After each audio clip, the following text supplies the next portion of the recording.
California, Nevada, Arizona, and Hawaii. And we're so excited for next week for Tuesday's State Advocacy Day in Nevada, and we really appreciate you taking the time this morning to get ahead of the issues before the weekend. So we wanted to try to get as much information to you a few days out so you could digest it all. And we've got a lineup here. You're going to be talking to lots of us, and we're here to take your questions as we move through. So let's see, next slide. So I recognize most of you, but we also have some new faces here. So for anybody who's not familiar with the Alzheimer's Association's mission, I wanted you to know that we're talking about these very things on our Advocacy Day. We're going to be talking about early detection and maximizing quality care and support for Alzheimer's and all other dementia when we're together on Tuesday. And next one. Okay, so one of the strokes of genius is, or strokes of luck, I guess you would say, March luck, is our facts and figures report was issued earlier this week. So we have all new data and information to share with the Nevada State Legislature. And if you haven't seen it yet, we're going to share the quick video that talks about the 2021 facts and figures report.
Just a teaser, but that video, the facts and figures report, and this slide will all be featured in a trivia game on Tuesday where there will be prizes. So please pay attention.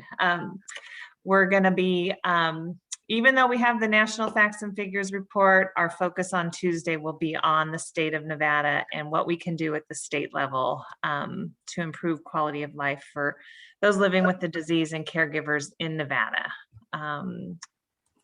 Next one, there you go. Okay. And here's a quick rundown of what we're going to be doing on Tuesday. Our day will start at 9 a.m. and we'll end by 4. Some people may end earlier depending on the visits that they have. Our morning session will be 9 to 11:30. This will be some fun, some icebreakers with prizes, training on our key issues, team assignments, and some practice with our teams. So every team will be broken out in some Zoom breakout rooms, and you'll have time to talk privately with the 3, 4, 5, 6 of you on your teams. We'll take a lunch break in the privacy of our homes or offices. Unfortunately, we can't gather for lunch. And then in the afternoon, we'll have scheduled legislative visits. So most people will have 2 visits, and it will be sort of random. So you might have a 1 o'clock meeting and a 3:30 meeting. If that's the case, you're free during the rest of the time, and we'll be sharing the schedules with you Monday. So everyone will know, but there's not an afternoon program that you'll be part of. Afternoon is devoted to legislative visits, and you only have to attend the ones that you're assigned to. And next one. All right.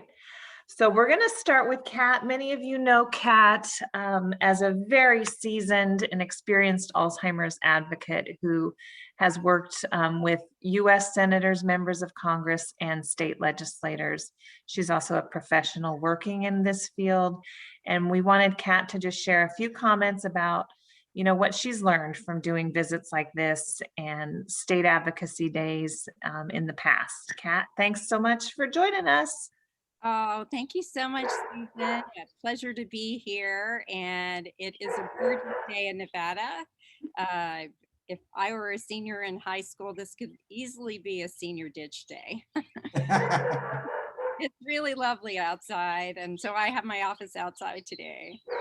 But I'm here to encourage all of us Nevada team, that we're going to bring our voices, our experience with Alzheimer's, whether they work in it or have lived it, to our state officials, because we know we want to do Alzheimer's better for the future. We want change, and we can together really be that megaphone for change.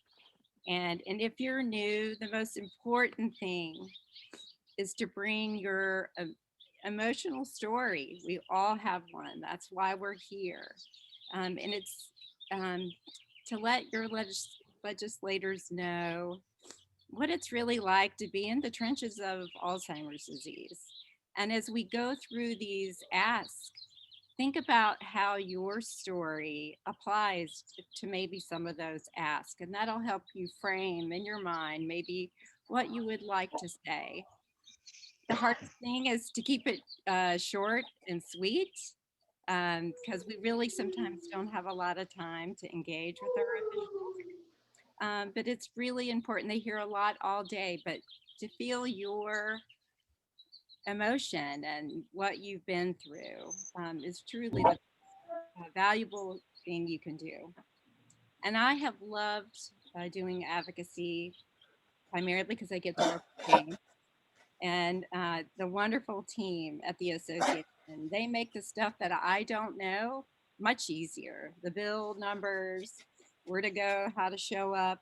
Um, and that allows the advocates to come with your story and your passion and really know this is a way to make change. Over the course that I've done this, it's been so rewarding to see policy changes, research funding, etc., because of all of us making change and making it better for our families. And remember, you can speak for families who are unable to attend.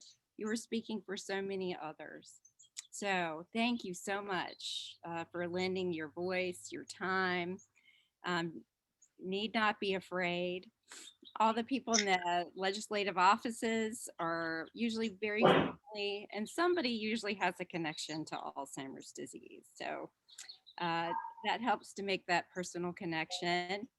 And it is great. It's going to be on Zoom. Look in the camera and tell your story, make your ask. And it's nice that we're going to be able to do it on Zoom because maybe some of you wouldn't be able to attend. So I appreciate you. I appreciate your voice. I appreciate your passion, taking the time to do these things. I appreciate the association for making it so much easier for us to do this. So I know we'll have a great day. And I know that we're going to be a great team and we're going to make things happen. Thank you, Susan. Kat, thank you. And we are going to make a great team. And I wish I was in your backyard too. Thanks for sharing with us. So next we get to hear from another voice. We are really fortunate with the Alzheimer's Association this year that we're able to work with the Ferraro Group, a lobbying firm here in Nevada.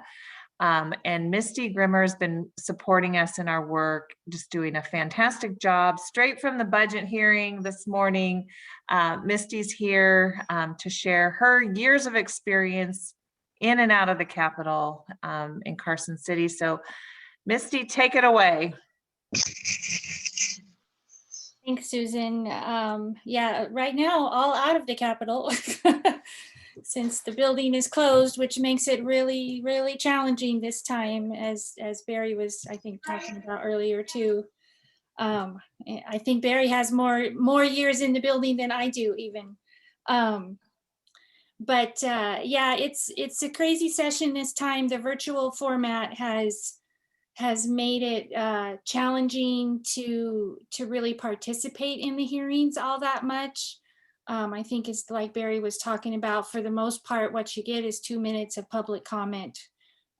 So that's why, you know, reaching out to legislators in these Zoom meetings like we're going to have on Tuesday is really important. And then just contacting them a lot, you know, via email or via text, or, you know, if they put stuff on social media that you agree with, definitely retweet it or like it, or all of those different things are really important. And I know that even later in this agenda, Susan, I think you guys are going to talk a bit more about the role that social media can play in the political process this time. And, you know, and that's been a growing influential aspect of the political process for a long time, but especially in 2020, when the world shut down, all of those types of communications became all that much more important. So it's good that you've got that as part of the agenda.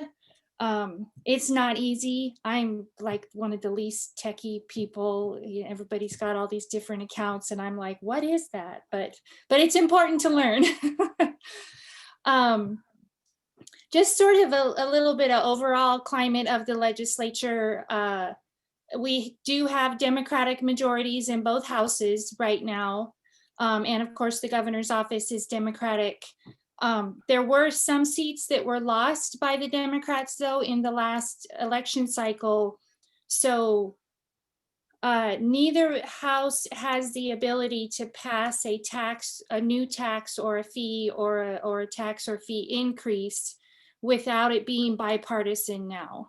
At the last legislative session, in the assembly, the Democrats did have the required 2/3 that it takes, but that is no longer the case. In the Senate in 2019, they were only down by 1 vote, and now they're down by a couple votes. So even though there's a lot of push out there for new revenue, especially as you know, to make up for the budget cuts that were required in order to balance the budget, because Nevada does have a balanced budget requirement. Some states don't have that, but Nevada does. So even though there is a lot of push to generate new revenue, the likelihood of that happening is pretty slim, especially considering there's an expectation that the state will be getting close to $3 billion or more, even possibly, if and when the stimulus package passes at the federal level. Now, of course, the state has to, as of right now, they have to balance their budget based on the revenues that they are projected. They can't pass a budget based on what may happen at the federal level. But of course, the assumption is that bill will pass and that more money will be coming into the state before the end of session, when the state has to balance their budget. So those two things, the makeup of the legislature and the federal stimulus coming down, means that the likelihood of new revenue being added to the equation, especially long-term revenue, and that's one of the things that sort of needs to be part of the messaging is, yeah, it's a great party that we've all got this, you know, $3 billion potentially coming to the state of Nevada, but that's one-shot money. And, you know, we need these programs that are important to the Alzheimer's Association and all of you guys on the call is long-term dollars. Those need to be sustainable programs that get consistently funded. So, you know, and that's part of why, you know, that's part of the messaging about making sure the respite funding stays in there year after year and gets increased. And then also, you know, the reason why it's important to have the services actually be rolled into Medicaid. And so they're an ongoing, consistent, forever and ever benefit that's provided to people. So, and I know that's one of the biggest things we're going to be talking about, and maybe we'll have a bill number by then. Right now it's just a BDR, but that addition to Medicaid for the early screening, you know, once that gets into law, then it's pretty golden, right? Then it's solid. You know, whereas the other things, like unfortunately the respite funding and things like that, we do have to keep fighting for those every single legislative session to make sure that they aren't cut. So overall, as far as, you know, each of yours individual approach in these meetings, you know, the most, you know, we can give them the stats, we can send them the information and things like that, and that's important.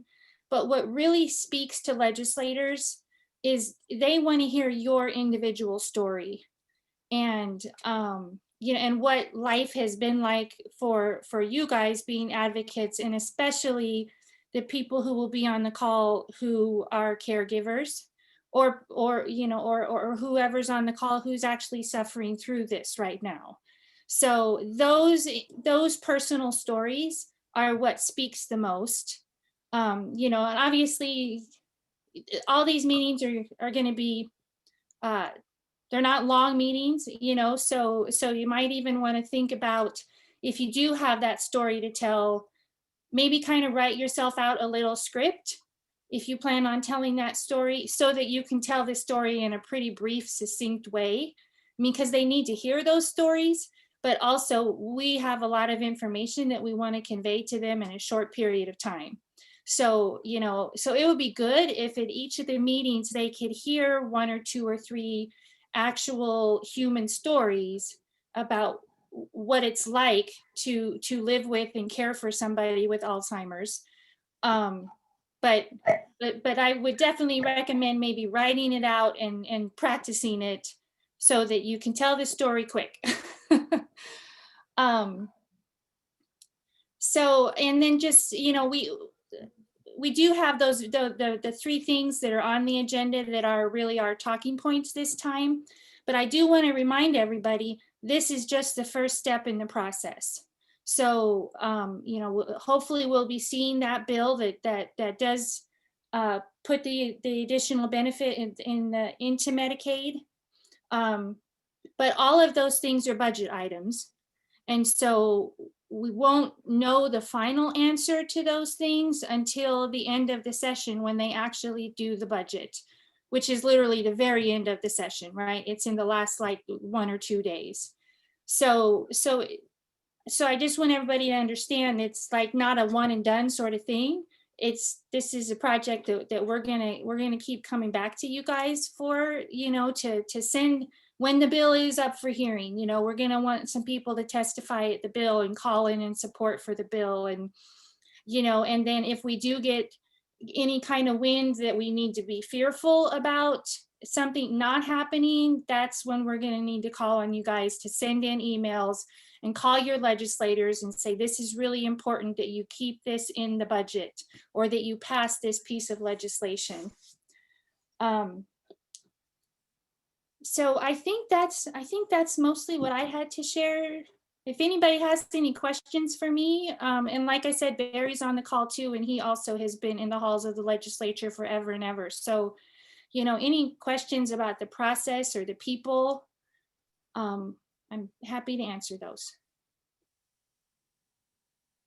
Misty, thank you. Very practical pointers. I appreciate that. And if anybody has, on the bottom of your screen, there's a reaction.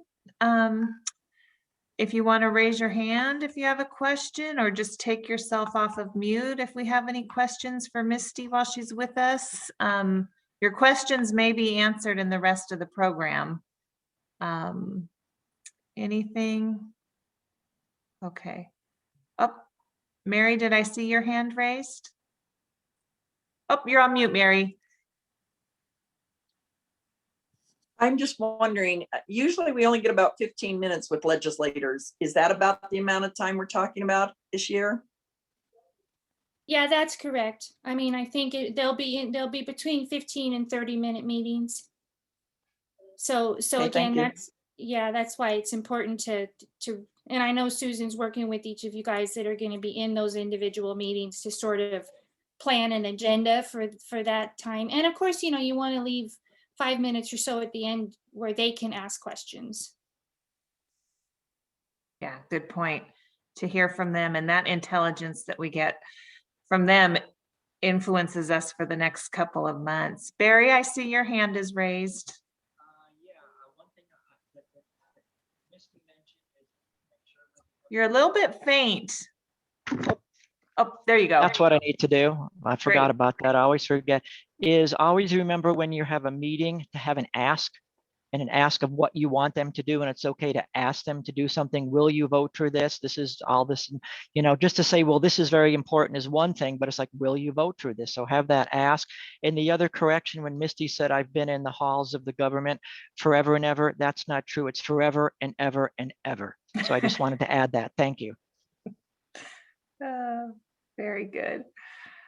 Okay, I don't see anyone else with their hand raised, so we'll go ahead and move on to the next slide.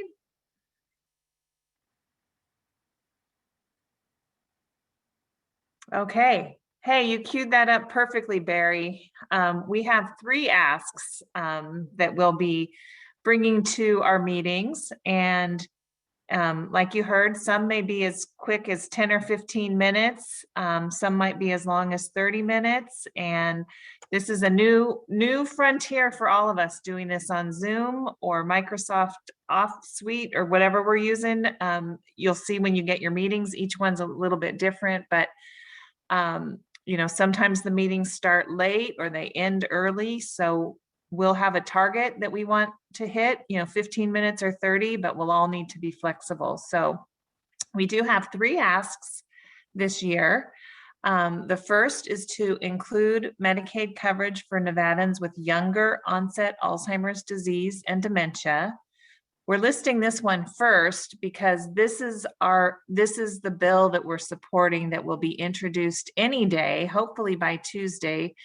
And this doesn't exist at all. So we're starting with this because we think this needs the most explanation, because we're taking something that doesn't exist and trying to put it into the Medicaid budget. What's important here, and many of you know this already, is younger onset is people under age 65. So this would be people who are younger than the typical onset. This is different from early onset. Early onset usually references the beginning stages of the disease. So we're asking for Medicaid coverage for Nevadans with younger onset Alzheimer's and dementia. Our second ask will be to continue the investment that the state of Nevada is making through a grant in a public education campaign in English and Spanish. Nevada is actually leading the nation with this public education campaign, and you're going to hear more about it shortly.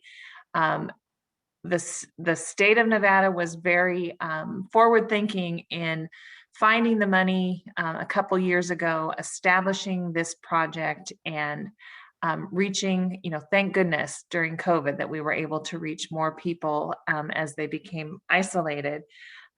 So this is something we really want to hold up as a model, a national model that's being led by the state of Nevada, and we want to see that continue. And then third, not because it's not the most important, but initially with COVID, when we saw, a big hit to the state budget, we were very concerned about respite funding. Since then, after the Economic Forum, respite funding has not been cut, but we want to make sure in our ask that we ask legislators to redouble the state's commitment to respite funding and grants to families. We do not want a single dollar cut from that budget. In fact, we think that more money could go towards respite. So those are the 3 asks. And now we're going to hear a little bit more on each of them from our resident experts. Let's see which one comes up. We're going to hear from Chuck first on the Medicaid coverage issue. And Actually, on the first two, we're going to hear from Chuck. So we can go ahead and advance the slide. And I want to introduce you to our colleague Chuck, who is, many of you may know Chuck from his work as Nevada's former state Medicaid director. So there's nobody who knows more about this topic. And he's currently leading our public education campaign as well. So Chuck, take it away on the next two slides and bring us up to speed on both topics, please. Thanks, Susan. Welcome everybody, and it's a pleasure being here today to talk about a couple of important initiatives for the Alzheimer's Association and for Nevadans at large. You know, oftentimes younger onset Alzheimer's disease and other dementias are just described as being a disease of older folks. And while that's generally true, you know, Alzheimer's disease is really a middle-aged disease that shows itself later in life. And in fact, we got some data from Nevada Medicaid. Right now, Medicaid covers about 800,000 Nevadans with health coverage, but we got some data that showed in the last 5 years, there's 4,300 Nevadans under age 65 with Alzheimer's disease or some other form of dementia.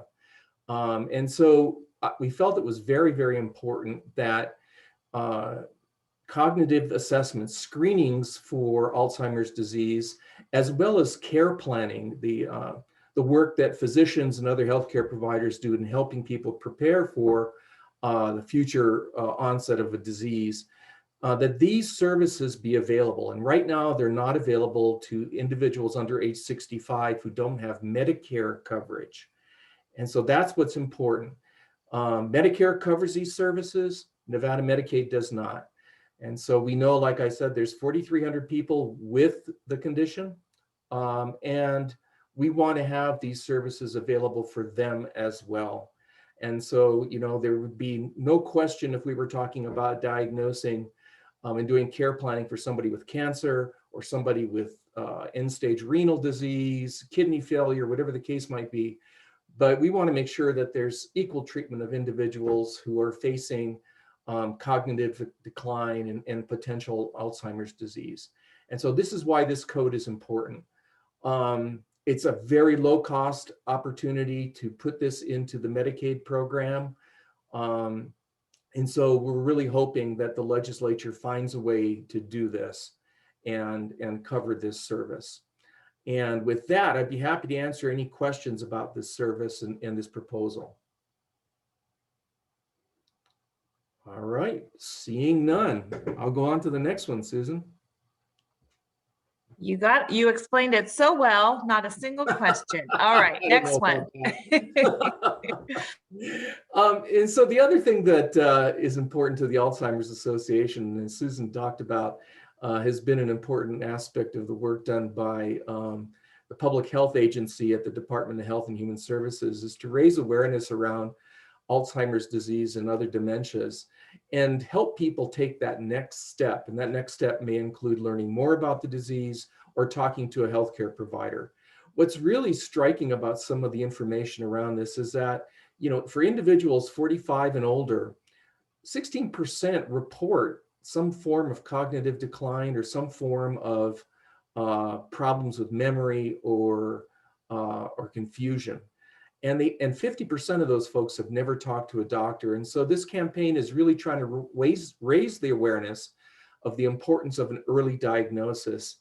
So, you know, not everybody who reports to a physician that they have, you know, confusion or memory problems has dementia. It could be a totally different condition that's leading to confusion or even medications. But it's important that we educate folks about taking that next step. And with this grant that we have from the Nevada Department of Health and Human Services, we've been able to launch a social media, and now a TV and radio campaign across the state to raise awareness. You know, so far, our digital campaign alone has had over 14 million ad views. And by clicking on this ad, you end up on one of our landing pages, a website that we've created. And it's actually, we have two websites, one in English and one in Spanish. And so as ads appear in magazines and news websites, you know, and diversity websites, and people click on them, it takes them to this landing page where they can get free information about Alzheimer's disease and programs in their preferred language. And so we're very excited about that. We've had over 14,000 visits to our website since it started in October.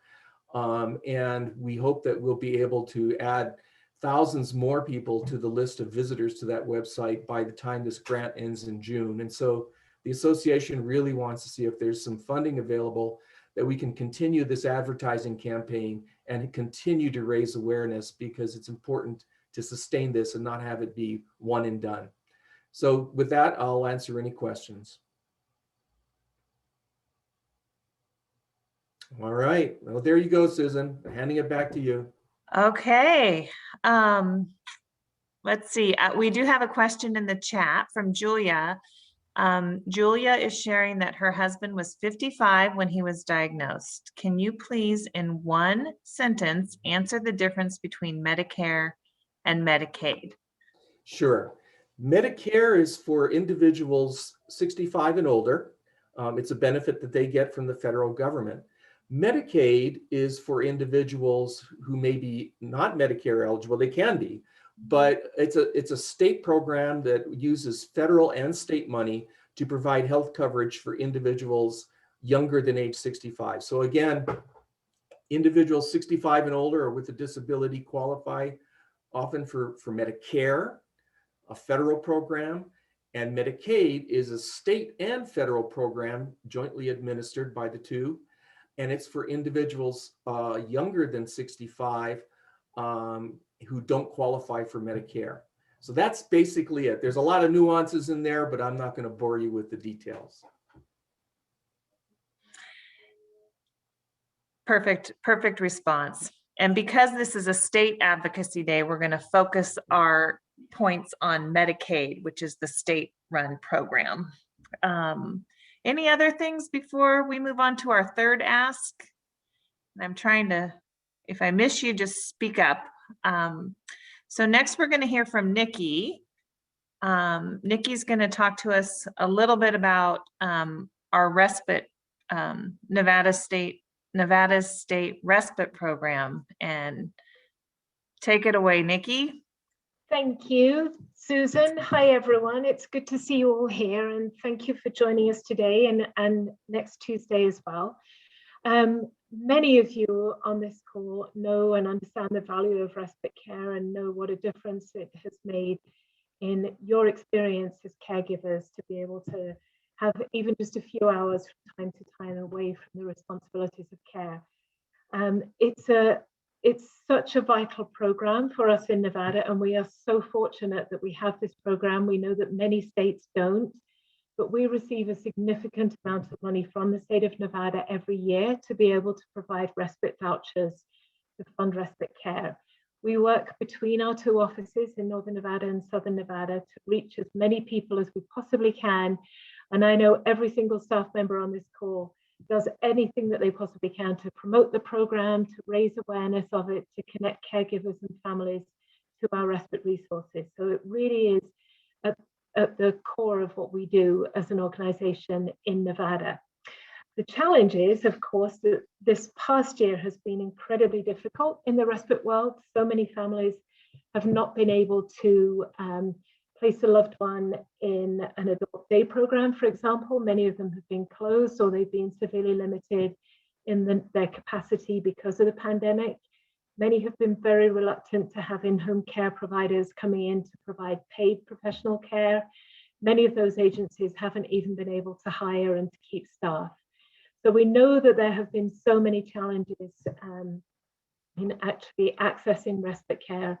And even with our informal friends and family program, that's been challenging as well. So what we want to make sure doesn't happen is that the state looks at the number of people who have accessed respite care and the number of hours we have been able to fund this year and think, oh, okay, these numbers have gone down from the previous year.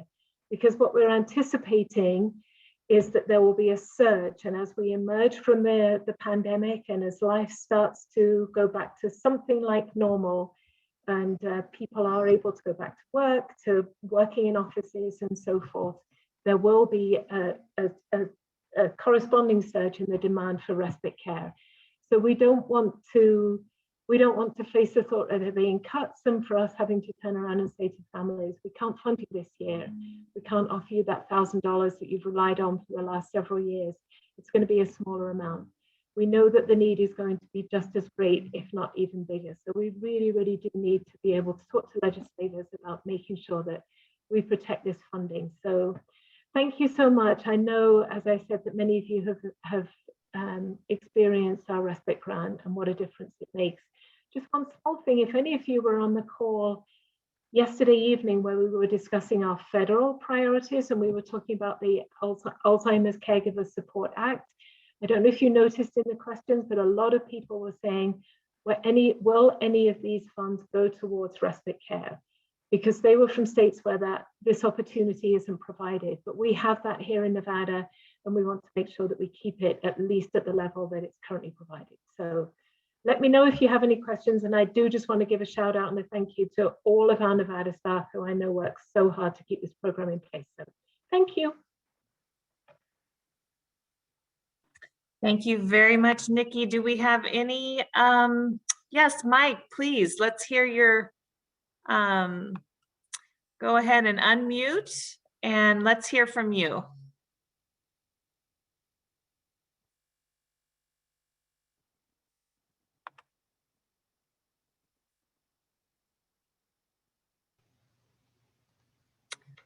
We're showing you on mute there. There we go. There we go. There we go. So based on you just point, Nikki, one of the things that I understand about the federal legislation is that we have an opportunity to provide for a grant or money for respite care services.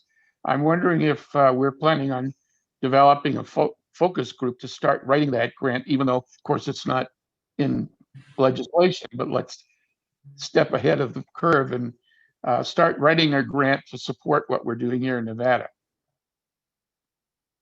I think that's an excellent plan. I think anything that we can do to bring more attention to the 49,000 Nevadans who are living with the disease and the numbers that are going to increase, then we should be doing it. So yeah, let's put our heads together.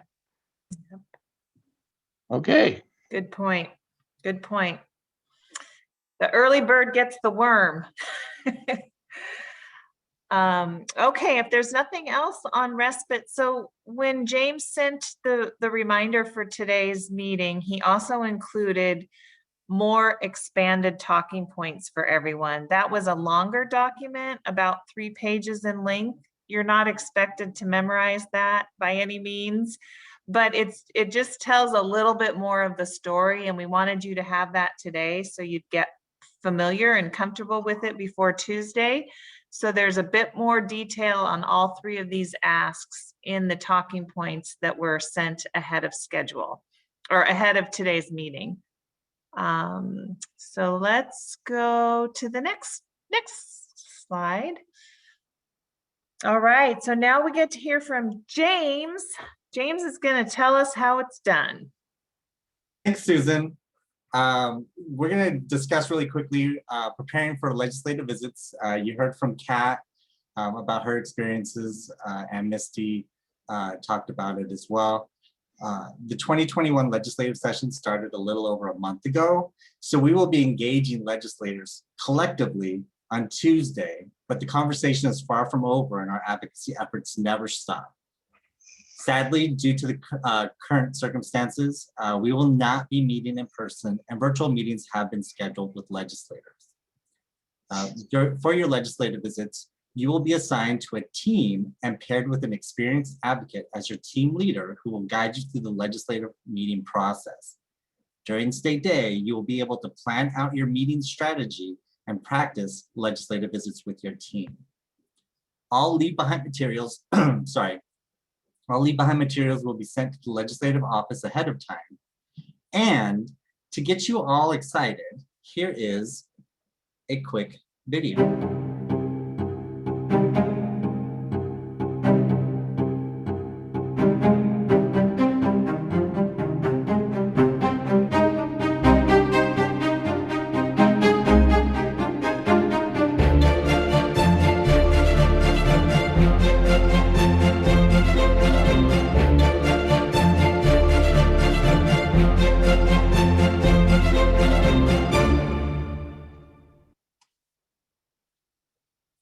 When we go into our legislative meetings, Kat and Misty both touched on this as well, is our storytelling. Looking at the whole meeting as a whole, and Barry brought this up, is we want to make sure that we are connecting with the members, we're hooking them, we do our ask, and we thank them. Otherwise known as chat. Human beings, and yes, that includes state legislators, are hardwired to learn through stories. Statistics simply are not enough to challenge preconceptions of this disease. It takes authentic stories from constituents like you. This is the whole reason you're an Alzheimer's advocate. How do you convey your own Alzheimer's story in a way that's brief, yet compelling enough to support our legislative asks? Misty said that we do have meetings, potentially 15 to 30 minutes, but there's times where you're having a minute-long meeting as you're walking through the hallways with the elected official, and you're trying to get everything out at one time. But let's say we're, have our 15 to 30 minute planned scheduled meeting with no issues whatsoever.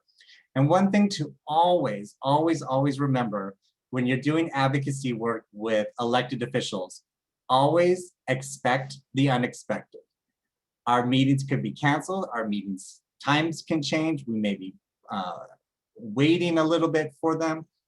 That's normal. We're meeting with them on their workday. So always expect the unexpected. When we get it back to the acronym CHAT, explore these approaches when you're connected. Always ask if they had a connection to the disease and give them a moment to tell their story. We want to make sure that we're finding shared interests or histories. Research how your story and asks might relate to their background and policy interest. All politics is local. Highlight statistics and events that illustrate the impact on your community and say thank you. There's always something, say how it matters to you. When we hook them in by putting the legislators in your shoes, focus on a single anecdote. You only have a minute or two, share one moment of struggle or realization, and paint a picture. Use all 5 senses and present and present tense to put them in the moment. It is okay to get emotional. You're not a lobbyist, but a constituent with a genuine need. Bridge to the legislative ask, highlight one statistic illustrating the broader impact of your experience. Show how they can help. Ask for a commitment. Don't bluff. It's always easy to say, I don't know, but we will get back to you. There's always going to be an association policy staff member available to you at any time, and we will follow up with them as quickly as possible. And define next steps. Ask what they need to reach a decision. Make a plan to follow up. Share additional stories as time allows, and thank yous are key to building a lasting relationship. Thank them for the meeting, thank them for agreeing to our asks, and take a picture. This is one thing that I tend to forget. I always talk about the photos, but I always forget to ask. We can take pictures through our computers. All you have to do is hit print screen. The way that I do it is I will click print screen and then superimpose that image onto a PowerPoint and then just save it as a picture. I know it's a little complicated, but we'll go into a little bit more of that on Tuesday. And for the next slide, some do's and don'ts for our meetings on Tuesday. You want to make sure that you're sticking to the 3 issues of the day and don't branch off into another direction. We want to make sure that we're sticking to Alzheimer's and related dementia issues. Share your personal experience. Make sure that you offer to get answers to questions that you don't know. And like I said a moment ago, ask to take a picture and then post it on your own personal social media if you have that. And we'll go into social media tactics in a minute with Michelle. One thing that we want to make sure is we don't want to talk politics. Yes, you will be meeting with politicians, but we don't want to get into the partisan issues of the political world. We are there to advocate for the 3 asks that we talked about. And we want to make sure that we're sticking to that. I mean, don't speak about anybody negative. Don't make promises or commitments that you can't keep or you don't know if it's going to happen. And don't make things up on the fly. An excuse to follow up is a win. That's what we want. If you don't know, I will find out for you. And with that, I will take any questions.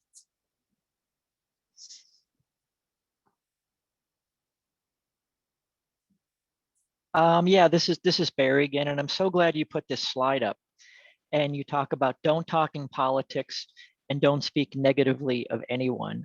There are some people in the legislature that will kind of tend to stare it that way. And it's important that be polite, be polite, be polite, and follow decorum. Always address them as assemblywoman or assemblyman so-and-so or senator so-and-so. They like their titles. They like to be called by their titles. And if they say something you don't like, you can't say, you know, just disagree gently. You know, it's like, well, this is another opinion. So you have to be very careful with that decorum. And the other thing that I'm not sure whether I heard mentioned before is it used to be in the days of in-person visits, expect it to be late. Expect it to be a few minutes late. Expect to wait for 5 or 10 minutes. In the virtual world, actually, they're doing a little better with that, but still expect if you get on the Zoom meeting and it's supposed to be at 12:15 and you haven't heard from them by 12:17, 12:18, 12:19, they have very busy schedules and sometimes they're running a little bit late. So that's just kind of typical. And the other thing that even though they may promise they're going to give you 15 minutes, if after 8 or 9 or 10 minutes, they may say, you know, I have another meeting, I have to go. So you kind of think that in your mind and just, you never know, these visits change on the fly. So but that's why being prepared really helps. Thank you, Barry. Yeah, those are great points, Barry. The other piece is sometimes you might think you're meeting with the actual senator and that's confirmed and instead you get to meet with the staff member, or sometimes you meet with the staff member and that's the plan.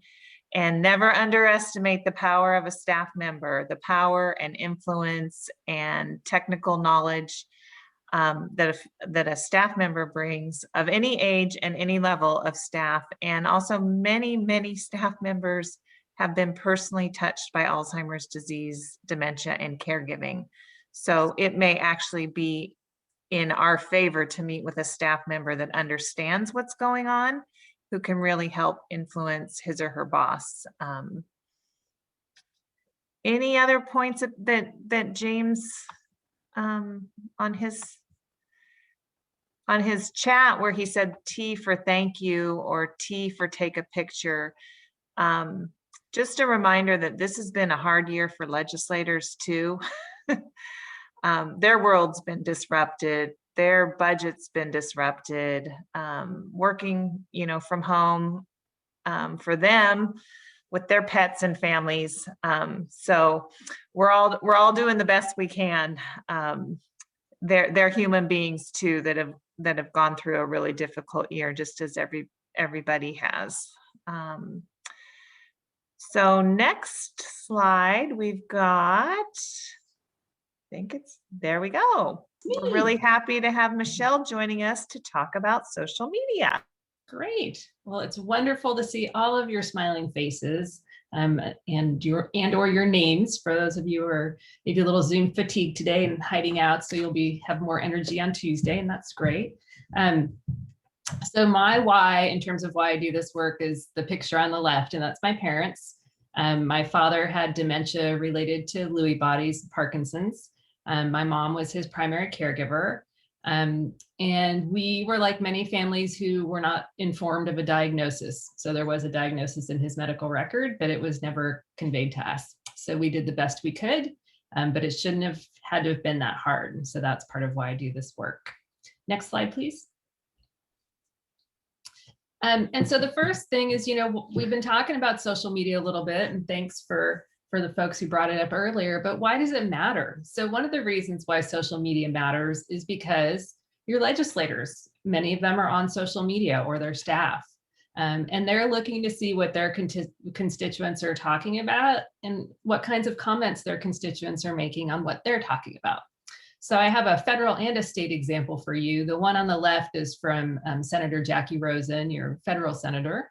And she posted about a call that she was on earlier in the year related to COVID and supporting caregivers and people living with the disease. And she shared her own personal example of caring for her aging parents and in-laws. And so that gives you a piece of information about your senator, right? She's been a caregiver too.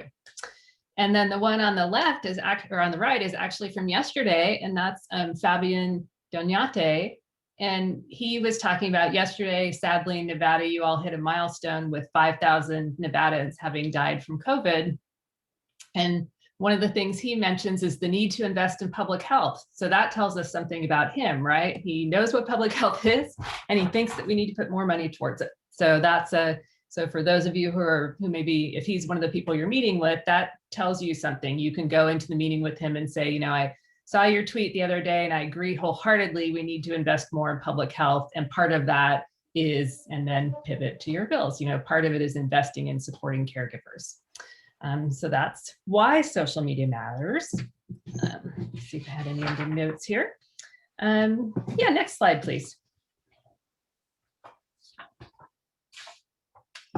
And so we're going to make it easy for you. So there are 2 hashtags you're going to be using. One is end alls. That's our standard hashtag across the association that we use for our efforts. And it helps kind of keep the conversation going. The other one is NVLEG. And so that's the hashtag that's used typically in Nevada for posts related to the Nevada legislature. So that way, people who are following what's going on with the Nevada legislature, if you use that hashtag, they'll see some of your posts about it. Now you can use Facebook, Twitter, Instagram. The legislators tend to be mostly on Twitter, and then they have Facebook pages, but it's a little harder to, usually on Facebook, you can only comment on their page. It's harder to post something, but you can post and tag them on something that you're posting. Twitter is great because it's more public, and so people tend to see it more. And then I haven't checked lately to see how many of the Nevada legislators are on Instagram. That's kind of a growing social media platform for legislators. But I would use whatever platform you're on and then try and connect with your legislators that way. We're going to give you lots of different things to help with this. So if you can go to the next slide. We're going to be providing, in fact, the next thing I'm going to be working on today is the sample social media posts, text and graphics. So we released our facts and figures this week on Tuesday, Susan mentioned. We actually, today is our California Advocacy Day. So it's been a full week, but I promise that today I will get your social media posts, graphics, and sample text all ready to go. So on Tuesday, when you get all your materials in the morning, we'll be able to give you some samples that'll make it easy for you, as well as a list of the social media accounts for your legislators.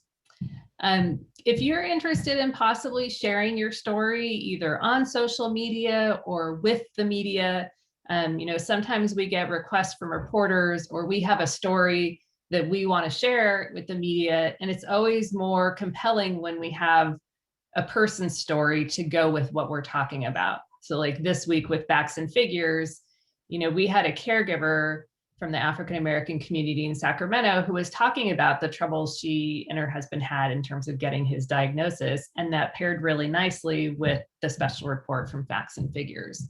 So if you think you might have an interest at some point in telling your story, we have a quick form you can go to. It's on the screen. I'll drop it in the chat when I'm done too. And you just enter, you answer a few questions, and then it gives us a little bit more background on your story. And then if it looks like we have an opportunity for you to share with the media or on social media, we'll reach out to you first and talk with you and kind of get confirmation that you're willing to share your story. But your stories with legislators are so valuable. And then when we can amplify those in the media too, it's also super powerful. If after Advocacy Day, you want to write a letter to the editor about the legislation, we have some tips. We can help share that with you and help you get a letter to the editor out as well.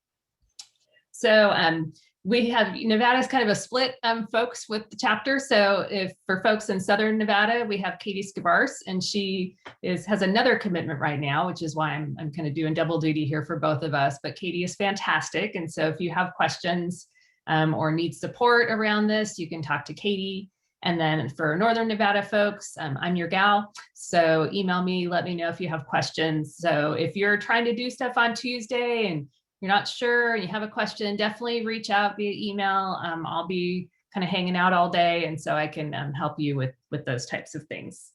Yeah, and then so what you can do is you can take a picture, and in fact today, if you're on Twitter and you use the hashtag care, the number 4alls, that's the hashtag that our California folks are using today. So if you search on Twitter by Care for Alls, you'll start to see some posts that our advocates are posting from their meetings. It might give you some ideas about kind of what you might think about for yours. So if you have a picture of who motivates you to advocate for Alzheimer's, maybe it's yourself, maybe it's a loved one, you can post that picture and post now and talk about how excited you are to participate in advocacy next week.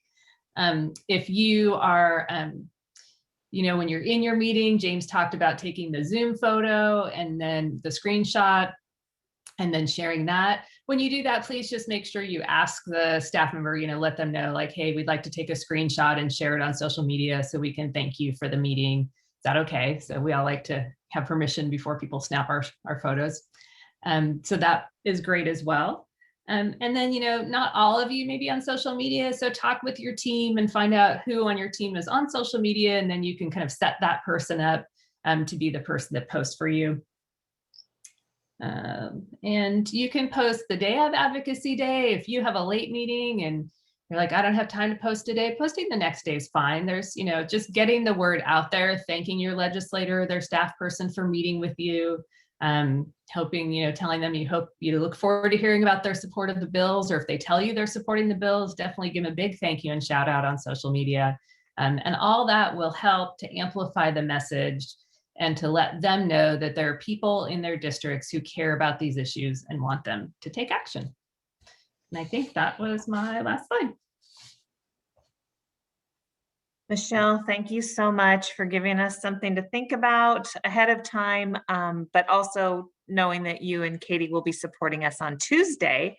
And then I think when we finish here, you're going to take a screenshot of all of us with our, take ourselves off of the camera, and we're going to start teasing out our day on social media as soon as this weekend. I would love to do that. Okay. So now there are other ways to amplify our message and build awareness. And Mary is so clever and creative. So Mary's been brainstorming ways that we could still engage our legislators visually. So Mary, why don't you tell everybody what you're cooking up, what you're working on?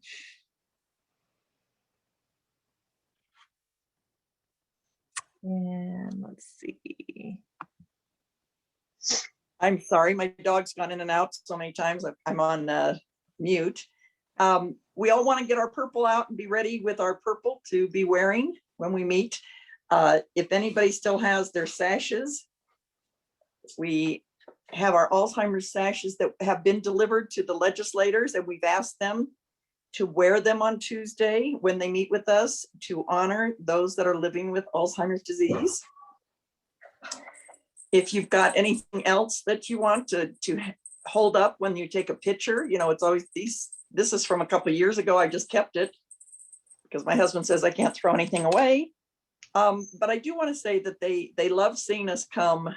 They love seeing the volunteers and hearing your stories. And so just know what you're going to say and be excited.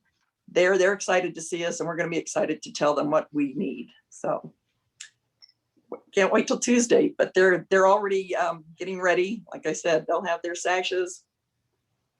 I hope I didn't hold that upside down. In case I did, I hope this is the right way, if you can see it. Fabulous. Hey, and we're just getting excited. Hi, can you hear me? Yes, Yvette, please go Wonderful. ahead. Thank you so much. So my name is Yvette Fernandez, and I'm excited about participating on Tuesday. This is actually my first time doing kind of advocacy day on this issue. As for my profession, I'm actually in government relations, so I do this for a living. So this will be easy in that front. This is, I'm participating because my mom has Alzheimer's, and it's been just devastating for our family. And so I want to be able to obviously get as much help and highlight this devastating disease and try to get as much support and help for people who are going through this, but also too for future, for future people who are going to get it or caregivers or what have you. I do want to ask, I unfortunately missed the first part of the presentation. I apologize for that. I will just kind of listen in, I'll listen in and speak up when it's appropriate, as we have these meetings. But I'm just curious, and you may have already gone over this, but I have, I work a full-time job and I'm in the office and my parents rely upon me financially. So I do need to make sure that I, keep my job. So I am going to be popping in and out. And so I just want to understand the schedule. Like, is everyone going to be in the same meeting? Or are you going to break us out into like groups? And how do I I want to make sure that if I'm being counted on and being a part of a meeting, I don't want to like not show up, right? So I just want to understand. I wanted to, give that kind of heads up, but just see how this is going to work on Tuesday logistically. Great. I'm glad you raised that. So the plan is the morning session is just the advocates and the staff together. It's all orientation and preparation. And so I'm what happy. Time to what time? From 9 a.m. until 11:30. Okay. And then we break from 11:30 to 1 for lunch. And then in the afternoon, every team has from 1 to 4 meetings.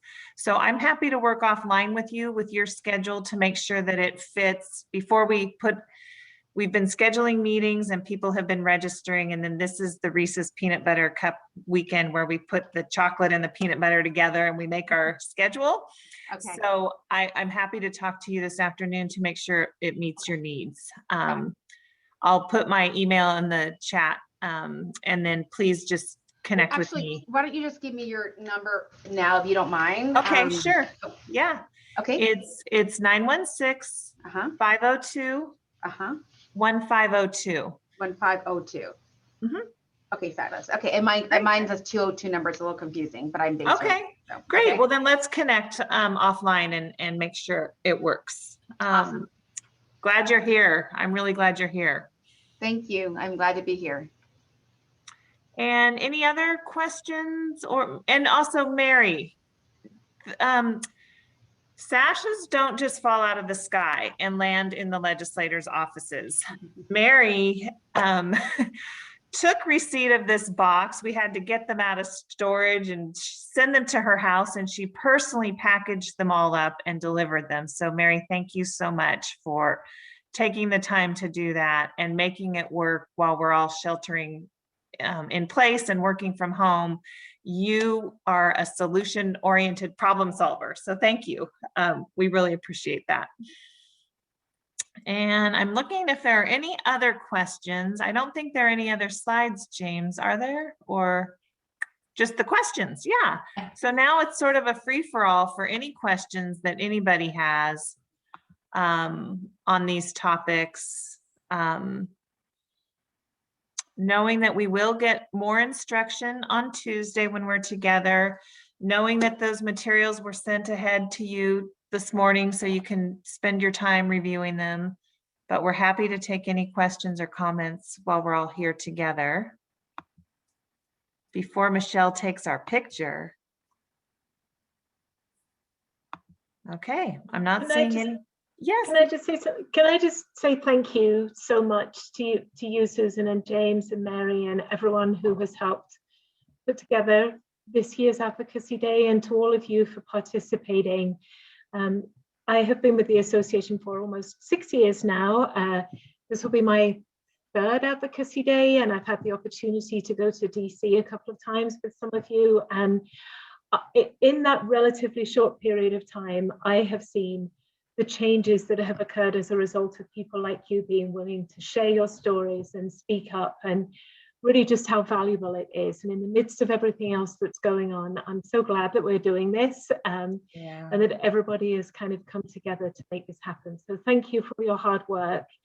I did just want to highlight the Nevada fact sheet that I know has already been shared with you. Of course, it's so important to share your story and for legislators to hear what your personal experiences have been.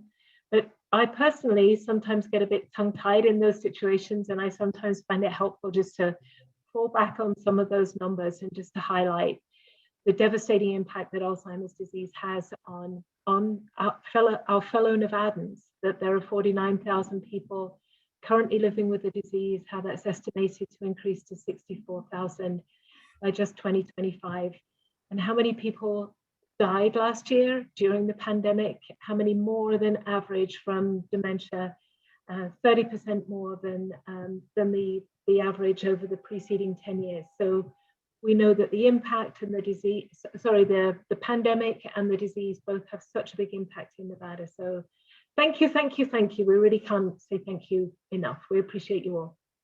Thank you. And thank you, Nikki. Thank you very much.